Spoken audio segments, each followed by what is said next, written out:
Stigmatisées par la société et souvent rejetées par leur famille, les personnes vivant avec le VIH-Sida ont pour seul recours des institutions ou ONG. Pourtant, elles ont les mêmes droits que les autres. En Côte d'Ivoire, pour s'enquérir de leur situation et surtout vérifier le respect de leurs droits, une délégation de la Commission africaine des droits de l'homme et des peuples, CADHP, visite les structures en charge de ces malades.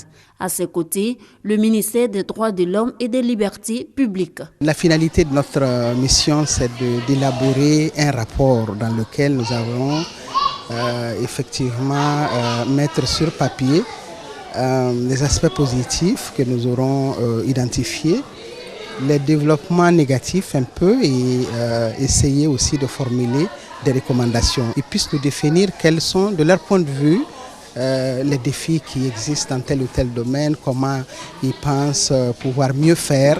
Si le gouvernement subventionne donc les médicaments tels que les ARV, si le gouvernement construit des hôpitaux pour la prise en charge donc, de ces malades, si le gouvernement subventionne d'une manière ou d'une autre des initiatives privées, si le gouvernement encourage des initiatives privées allant donc dans le sens de la prise en charge donc, des malades du sida, c'est bien parce que le gouvernement est soucieux du respect de leurs droits. À Abidjan, depuis le lundi 23 mai, la délégation de la CADHP a eu plusieurs rencontres avec les autorités. Il a été question d'identifier les avancées ainsi que les obstacles dans la lutte contre le VIH-Sida en vue de l'amélioration des conditions des malades. Le taux de prévalence du sida en Côte d'Ivoire est passé de 3,7% en 2012 à 2,7% en 2014 selon les indicateurs nationaux et estimations de l'ONU-SIDA.